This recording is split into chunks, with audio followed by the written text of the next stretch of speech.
If you're a buyer in today's market, chances are you've had an offer or two rejected.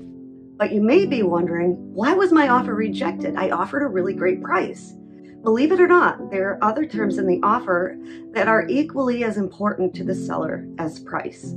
So what are some reasons other than price that have caused your offer to be overlooked? Stick around, we're going to talk about that right now.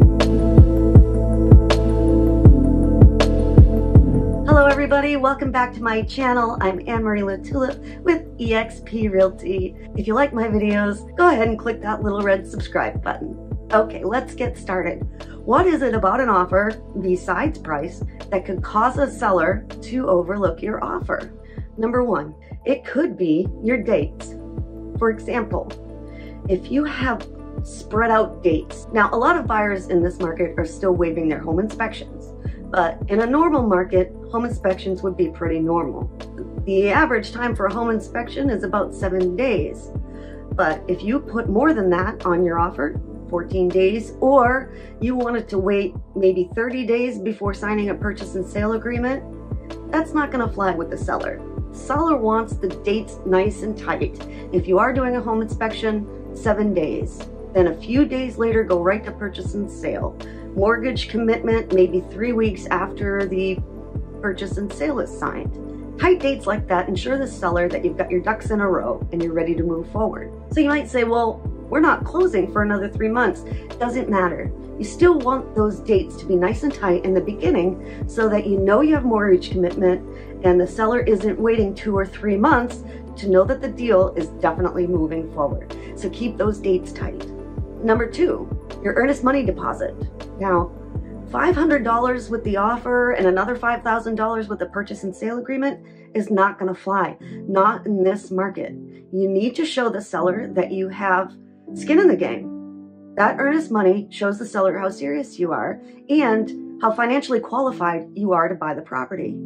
So if you have a very small deposit with your offer and another small deposit with the purchase and sale agreement, you're probably going to be overlooked because most times people are offering maybe $2,000 with the offer, sometimes even $5,000. And then with the purchase and sale agreement, it's generally 5% minus whatever you gave with the offer.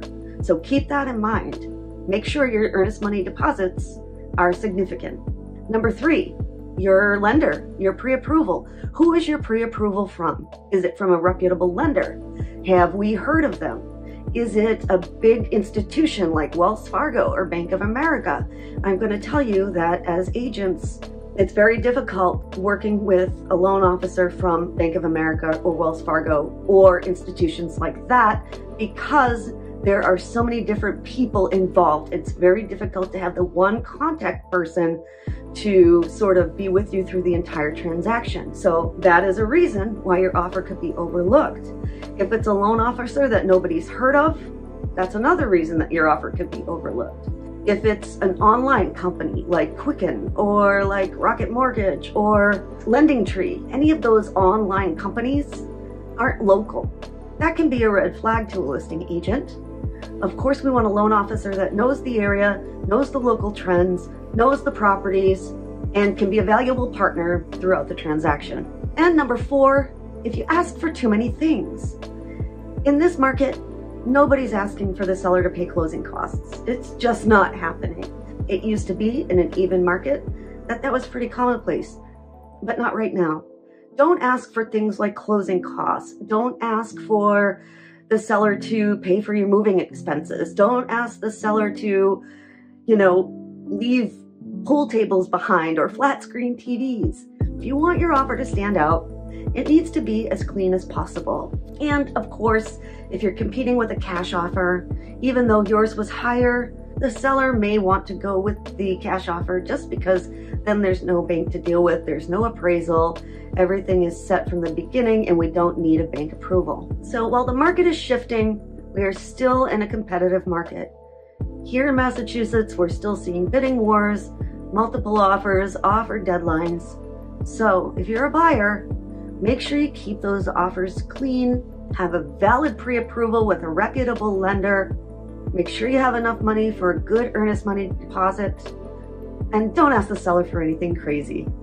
Thanks again for watching, everybody. I'm AnnemarieLaTulip with eXp Realty. And remember, your goals are my goals.